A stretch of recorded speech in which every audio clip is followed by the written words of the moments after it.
हमारे महबूब नेता राहुल गांधी जी, सिद्धरामैया जी, भूपेश बघेल जी, नारायण स्वामी जी, अनिल यादव जी, बी गहरी प्रसाद जी, चप्पल साहब, अजय लल्लू जी, सचिन पायलट जी और तमाम उपस्थित हमारे नेतागण, भाई और बहनों, नौजवान साथियों, अभी आपको आह्वान किया मेरे पूर्व वक्ताओं ने, बघेल साहब ने जो आपको आह्वान किया उसका अलग महत्व है। राहुल गांधी अकेले क्या करेंगे? राहुल गांधी ने एक मिशन के रूप में एक शुरुआत करी। आज़ादी के बाद में पहली बार ओबीसी के बारे में जो आवाज़ उठी है, इसके महत्व को आपको हमको समझना पड़ेगा।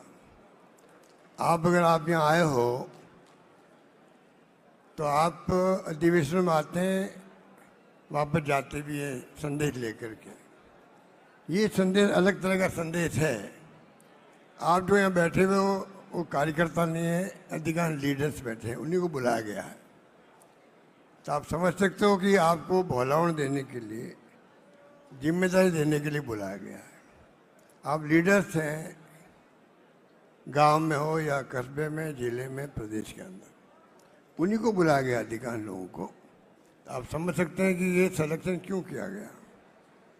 इसलिए कि जो आवाज़ बुलंद की गई है कांग्रेस के नेता राहुल गांधी ने, और खड़गे साहब अभी बोल के गए आपके सामने, कांग्रेस का इतिहास बताने की जरूरत नहीं है। आप हम सबको गर्व है कि इस कांग्रेस का ही इतिहास त्याग का, कुर्बानी का, बलिदान कर रहा है, और किस प्रकार से आज़ाद करवाया मुल्क को। आज़ाद के बाद में संविधान निर्माण हुआ अम्बेडकर के द्वारा, पंडित जवाहरलाल नेहरू हो, सरदार वल्लभ भाई पटेल हो या मौलाना आज़ाद हो, वो जमाना और था, बड़े बड़े नेता हमारे और भी थे। आज जो हुकूमत में बैठे हुए हैं, ये हमारी विरासत को ख़त्म करना चाहते हैं। जिस प्रकार ये ध्रुवीकरण कर दिया देश का, वो बहुत खतरनाक खेल है। राहुल गांधी जी हाथ में क्यों बता रहे हैं कॉन्स्टिट्यूशन को, संविधान खतरे में है, ये संदेश क्यों दे रहे हैं? ये संदेश क्यों दे रहे हैं? संविधान की मूल भावना क्या है? सोशल सिक्योरिटी कैसे हो, समानता कैसे मिले।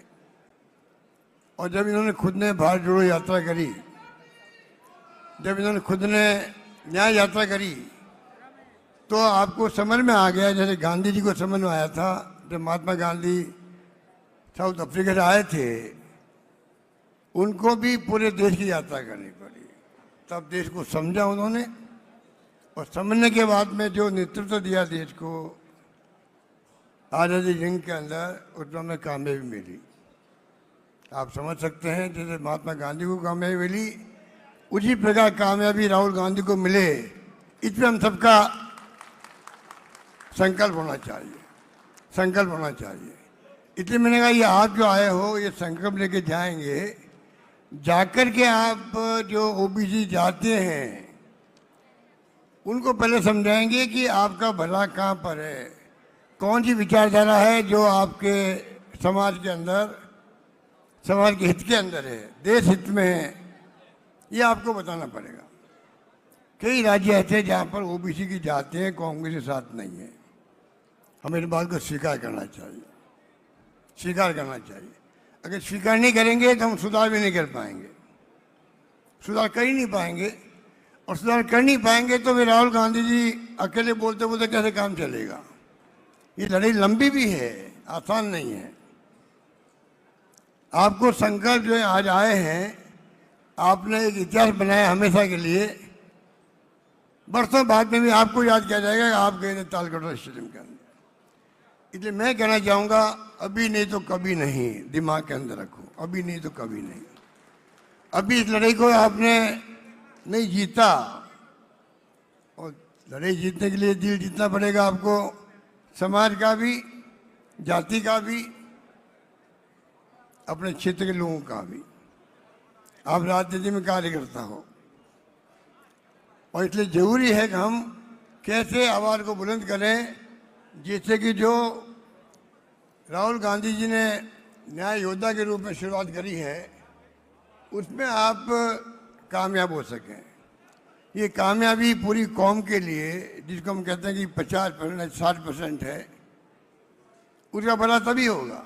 राहुल जी ने जो बातें कहनी थी पार्लियामेंट के अंदर भी बाहर भी जोर शोर से कह दी गई है। किस प्रकार ब्यूरोक्रेसी के अंदर, जुडिशरी के अंदर, मीडिया के अंदर भी कहाँ पर आप लोग टिकते हो, कहाँ टिकते हो। आज़ादी की 70 साल बाद में भी ये स्थिति बने तो आप सोच सकते हो कि आगे क्या होगा, 100 साल बाद में क्या होगा। ये स्थिति रहेगी। इतना बड़ा बीड़ा उठाया राहुल गांधी ने, उसको आपको हमको समझना पड़ेगा कैसे उनको कामयाब करने के लिए हम अपना सब कुछ न्यौछावर करें। महात्मा गांधी ने सर्वोदय की बात करी थी। ये सर्वोदय की बात राहुल गांधी जी आगे बढ़ा रहे हैं। सर्वोदय, सबका उदय हो।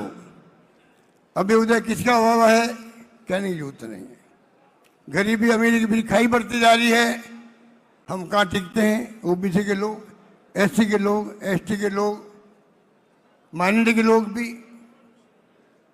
और राहुल गांधी जी ने कहा है ईडब्ल्यूएस जो कैटेगरी बनी है ये कोई कम बात है। जब ओबीसी के अलावा, एससी एसटी के अलावा, तो राजीव गांधी का सपना था जो 73-74 अमेंडमेंट किया है, तब जाके हम लोग सरपंच, प्रधान, प्रमुख बनने लगे हैं, नगर पालिका चेयरमैन बनने लगे हैं। गांव में कोई आपको सरपंच नहीं बनाता, सरपंच नहीं बनते थे हमारे लोग, महिलाएं बनती है। तो आप सोच सकते हैं कि ये जो सिलसिला शुरू राजीव गांधी जी ने किया था, अब कैसे ओबीसी को उसका हक मिले। जो इनके नारा राहुल जी का, ये हम सबका होना चाहिए। जितनी जिसकी भागीदारी होती है उसकी हिस्सेदारी। ये भावना कब पूरी होगी उसके लिए आपको चिंतन करना पड़ेगा, मनन करना पड़ेगा और मेहनत करनी पड़ेगी। मेहनत आपको बहुत करनी पड़ेगी, ये मामूली काम नहीं है। ये बहुत बड़ा चैलेंज स्वीकार करके जाओ यहाँ से। ये राहुल गांधी जी का चैलेंज हम सबको है, ओबीसी नेताओं को है। कैसे आप उसको पूरा करते हो ये आपके ऊपर है। राहुल गांधी फेल नहीं होगा, आप फेल होंगे। आप फेल होंगे कि एक नेता हमें मिला जिसके पूरे परिवार का ऐसा त्याग बलिदान है जो दुनिया के किसी मुल्क में नहीं होगा। 35 साल में इस परिवार, गांधी परिवार, कोई व्यक्ति ना मंत्री, ना मुख्यमंत्री, ना प्रधानमंत्री है। इंदिरा गांधी जी प्रधानमंत्री पद पर रहते हुए हत्या कर दी गई उनकी, तो खालिस्तान नहीं बनने दिया। राजीव गांधी शहीद हो गए उपमहाद्वीप में शांति स्थापित करते करते। जिस खानदान में इतने बड़े सादत हुई हो, उस खानदान को टारगेट बना के जो राजनीति हो रही है मोदी जी द्वारा, आरएसएस द्वारा, वो आप समझ सकते हो क्यों हो रही है। मालूम है कि इस परिवार के कारण ही कांग्रेस पूरे मुल्क के अंदर हर गांव में, हर घर के अंदर आलिस्तान बनाए हुए हैं। ये पार्टी है जो नॉर्थ ईस्ट में चले जाओ, आप कहीं चले जाओ, हम सत्ता में नहीं है 11 साल से। जो झटका दिया मोदी जी को अभी राहुल जी ने, 100 पे आगे लगभग हम लोग, 20-25 सीटें और आ जाती, सरकार नहीं बन पाती उनकी। इसलिए मैं कहना चाहूँगा, कहने को बहुत सारी बातें राहुल जी बोलेंगे, आपके सिद्धरमैया जी बोलेंगे। मैं आपको इतना कहना चाहूँगा कि ये कोई अच्छे भाषण हो गए, सब बातें सुनिए आपने। मैं आपसे आग्रह करूँगा, रिक्वेस्ट करूँगा कि ये जो मिशन के रूप में इसको लो। आप जो आए हो लोग, आप यहाँ पर, उन सब की ड्यूटी है जाकर के आप जिस पद पे हो अथवा नहीं हो, काम करने के लिए, राहुल जी का संदेश देने के लिए कोई पद की दरकार भी नहीं है। और मुझे कहते हुए दुख भी होता है कि जो कौमें, जो जातियाँ के राज्यों में कांग्रेस में नहीं है, ओबीसी होते हुए भी, मैं फिर कहना चाहूँगा वो हमारे चिंता के वजह से होना चाहिए। क्योंकि अगर उनको आप ठीक नहीं करोगे, उन जातियों का भला भी नहीं होगा।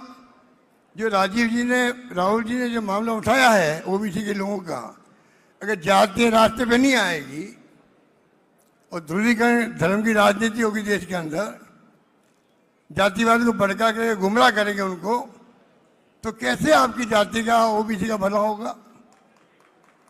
इसलिए जिम्मेदारी खाली राहुल जी की नहीं है, हम सबकी है। किस प्रकार से हम लोग मिलकर के यहाँ से जाएं, तो संकल्प लेके जाएं कि आने वाले वक्त में जो बातें कही गई है, सिद्धरामैया जी ने पहले सर्वे करवाया, बाद में तेलंगाना का सर्वे हुआ, कांग्रेस ने तय किया तेलंगाना पैटर्न पे सर्वे होना चाहिए, खाली फॉर्मेलिटी नहीं होनी चाहिए। लोग आशंका कर रहे हैं राहुल जी के दबाव से मोदी सरकार ने निर्णय कर लिया हम जाति की जनगणना कराएंगे, मुंह की खानी पड़ी उनको। अब लोग शंका करें कि बिहार चुनाव के बाद में कहीं कोई कोर्ट में अटका नहीं देगी, कोई बहाना नहीं कर दे। जब गवर्नमेंट की क्रेडिबिलिटी नहीं होती है, विश्वास नहीं होता है, ऐसी शंकाएं होती है। बाकी आप देख रहे हो क्या हो रहा है, वोटों के अंदर क्या हो रहा है आप जानते हो। जो कुछ भी हो रहा है आपके सामने। राहुल जी हर मुद्दा उठा रहे हैं, किस तरह वोटर लिस्टों को छेड़छाड़ की जा रही है, महाराष्ट्र में क्या हुआ, इसलिए मुझे ये बातें कहने की आवश्यकता नहीं। मैं आपको अंत में फिर कहना चाहूँगा, आप जो भी आए हो, आप लोग नेता के रूप में आए हो, कृपा करके एक संकल्प लेके जाएं। इस काम को आपको आगे बढ़ाने के लिए पूरी मेहनत करनी पड़ेगी, समझाइश करनी पड़ेगी, जनसंपर्क करना पड़ेगा, गांव-गांव में, घर-घर में, सामाजिक मीटिंग बुलानी पड़ेगी, कैमरा मीटिंग करनी पड़ेगी, आपको छोटी-छोटी मीटिंग करनी पड़ेगी, तब जाकर के मैं समझता हूँ ये अभियान, ये मिशन आगे बढ़ेगा। धन्यवाद। जय हिंद। धन्यवाद।